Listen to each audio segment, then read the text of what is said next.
अधिकांश लोग मानते हैं वेद संसार से वैराग्य सिखाती है, पर ये आधा सच है और आधा झूठ भी। अगर वेद संसार के लिए नहीं होती, फिर मनुष्य की हर आवश्यकता वेदों में क्यों लिखी जाती?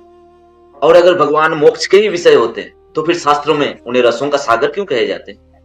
आज की सबसे बड़ा भ्रम यही है कि लोग रस को शरीर से जोड़ते हैं, जबकि शास्त्र रस को आत्मा से जोड़ती है, और भागवत ऐसे ही भ्रम को तोड़ते हैं।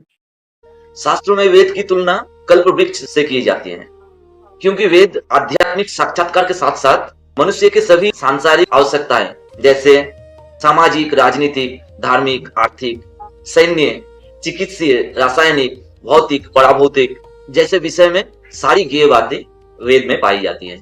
वेद में आध्यात्मिक साक्षात्कार के लिए भी विशेष निर्देश हैं, जो ज्ञान जीव को क्रमशः आध्यात्मिक स्तर की ऊपर उठाते हैं। और सर्वोच्च आध्यात्मिक अनुभूति तो तब होती है जब कोई जीव जान पाता है भगवान ही समस्त रसों की आगार है। इंद्रिय सुखों को ही पारिभाषिक रूप में रस कहते हैं।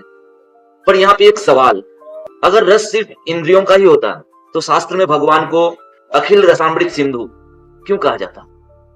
जो रस को नहीं समझता वो भक्ति को भी गलत समझेगा। इस भौतिक जगत के प्रथम जीव ब्रह्मा से लेकर एक क्षुद्र चींटी तक सारे जीव अपने इंद्रियों द्वारा कोई ना कोई रस प्राप्त करने के इच्छुक रहते हैं। शास्त्र में ऐसे 12 प्रकार के रस के बारे में बताए गए हैं।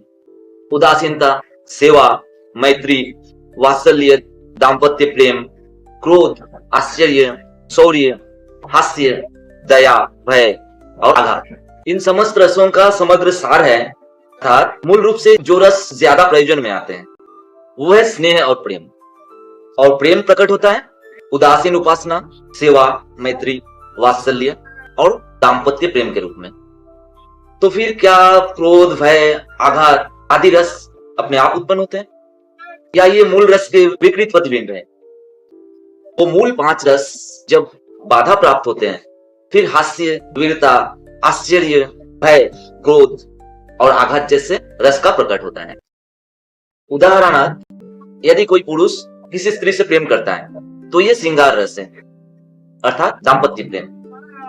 किंतु जब इस प्रेम में बाधा आती है तो आश्चर्य, क्रोध, भय, आघात आदि तक उत्पन्न हो जाते हैं। कभी कभी 2 व्यक्तियों का प्रेम संबंधों का अंत निशंस हत्या से भी होती है। पर रस ऐसे बदल कैसे जाता है? क्योंकि सभी आत्माएं गुणात्मक रूप से परमात्मा के समरूप होते हैं। इसीलिए प्रारंभ में रसों की आदान प्रदान आध्यात्मिक रस की शुद्धता अवस्था में होते हैं। यही प्रत्येक जीव का एक स्वाभाविक स्वरूप और असल स्वरूप है। ऐसे रसों का प्रदर्शन मनुष्य तथा मनुष्य के बीच, पशु तथा पशु के बीच ही होता है, न तो मनुष्य तथा पशु के बीच और ना ही मनुष्य तथा अन्य योनि के बीच रस का आदान प्रदान संभव है। क्योंकि जीव गुणात्मक रूप से परमात्मा के समरूप होते हैं, इसलिए सारी रस भगवान से ही उद्भूत होते हैं। पर इस भौतिक जगत में रस की अनुभव विकृत रूप से होती है, और यहाँ की रस अस्थायी भी, जो अंत में क्रोध, आघात आदि भौतिक रूप में होती है। इसलिए जो व्यक्ति इन कार्यकलापों के मूल तत्व रूप ही इन रसों का स्रोत है, ऐसी पूर्ण ज्ञान प्राप्त कर लेते हैं, वही भौतिक जगत में उन मौलिक रसों की प्रतिबिंबित होना समझ सकते हैं। इसीलिए श्रुति मंत्रों में पूर्ण परमेश्वर भगवान को समस्त रसों का निर्जर स्रोत कहे गए हैं। आध्यात्मिक जगत में जीवों तथा परमेश्वर के बीच ऐसी रसों का आदान प्रदान पूरी तरह से पाया जाता है। जब जीव परमेश्वर का संगति करता है, स्वाभाविक रस का आदान प्रदान करता है, सही मायने में तभी एक आत्मा और देह सुखी हो पाता है। पर केवल मुक्त अवस्था में ही इस मौलिक रस को पूर्ण रूप से अनुभव कर पाना संभव है। किंतु एक विद्वान अध्येता इस वास्तविक रस को आध्यात्मिक रस के रूप में आस्वादन करना चाहता है। इस तरह रसों की प्रकृति को ठीक से जाने बिना ऐसे अल्पज्ञ आध्यात्मवादी पूर्ण आत्मा से एकाकार होने की बोध से ऊपर नहीं उठ पाता। इसलिए समस्या रासलीला जैसे दिव्य संदेशों में नहीं, समस्या श्रोता की पात्रता में है। ऐसे रसों का आस्वादन केवल मात्र मुक्त अवस्था प्राप्त करने के बाद ही आस्वादन किया जा सकता है, या फिर दिव्य साहित्य श्रीमद् भागवत से। इसीलिए भागवत 1.1.3 श्लोक में बोले गए हैं, भागवत ना केवल उत्कृष्ट साहित्य है, अपितु ये समस्त वैदिक साहित्य का परिपक्व फल है, सभी वैदिक ज्ञान का सार है। इसीलिए हमें ये स्मरण में रखना चाहिए कि इसे धैर्य एवं नम्रता पूर्वक श्रवण करना अति आवश्यक है। भागवत द्वारा प्रदत्त संदेशों और उपदेशों को अत्यंत आदर के साथ ग्रहण करनी चाहिए।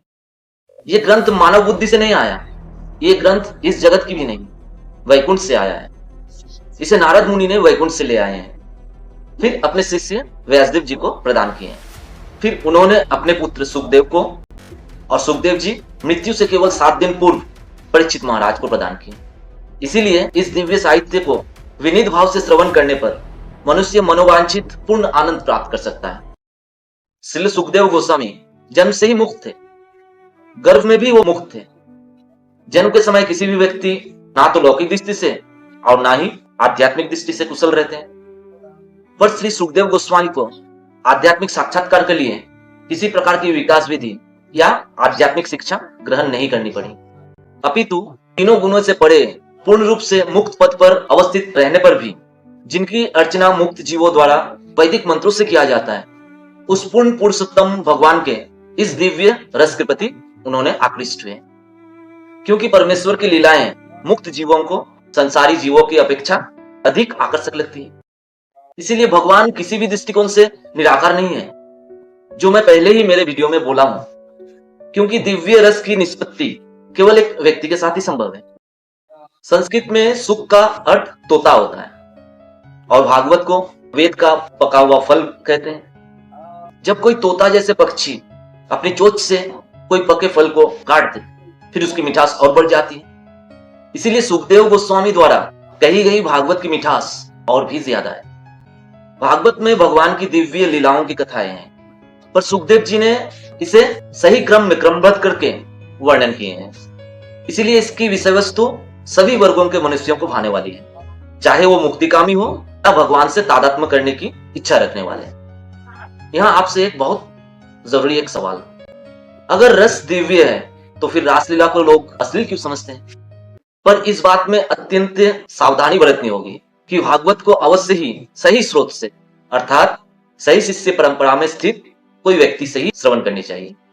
फिर भी कुछ लोग सुखदेव जी की ये आदेश या उनकी चरण चिन्ह को अनुगमन किए बिना रासनित्य के सर्वोच्च दिव्य रस को समझने की प्रयत्न करके भयंकर भूल करते हैं। क्योंकि उन्होंने इस ग्रंथ को अत्यंत सावधानी पूर्वक अवस्थानुसार प्रस्तुत किए हैं। पर ऐसा व्यावसायिक व्यक्ति जो ऐसे गुरु परंपरा से संबंधित नहीं है, जिनका पैसा एकमात्र जीविका कमाना है, वे अवश्य ही अवैध रूप से भागवत सुनाकर व्यापार चलाते हैं। वो सुखदेव गोस्वामी के कहे गए मार्ग का सही प्रतिनिधित्व नहीं करते। सौभाग्यवश मैं भी इसी संप्रदाय से हूँ मित्रों, मैं ब्रह्म संप्रदाय से हूँ। भागवत में ऐसे व्यावसायिक व्यक्ति की भाषण सुनने में सख्त मना किए गए हैं, क्योंकि ऐसी व्यक्ति इस गंभीर विषय को समझने की क्रमिक विधि को अभ्यास किए बिना सीधा गुज्जतम अंशों को सुनाने लगते हैं। और मूर्ख किस्म के लोग इसका बुरा अर्थ लगाते हैं, कुछ लोग अनैतिक बताते हैं, और फिर वो भाषणकारी अपनी मूर्खतापूर्ण व्याख्याओं से इस पर पर्दा डालने का प्रयास करता है। अतः एक भागवत प्रवक्ता को संसारी लोगों की तुष्टि के लिए मनमानी ढंग से नहीं, बल्कि शुरू से सुनियोजित ढंग से करनी चाहिए। क्योंकि भागवत को बड़ी सावधानी पूर्वक इस तरह से क्रमबद्ध किए गए कि कोई निष्ठावान तथा गंभीर व्यक्ति तुरंत इस पक्व फल के रस का आनंद प्राप्त कर सकते हैं। तो फिर हमने क्या सीखा? भागवत संसार को छोड़ना नहीं सिखाती, वो बताती है रस का असली स्रोत कहाँ है।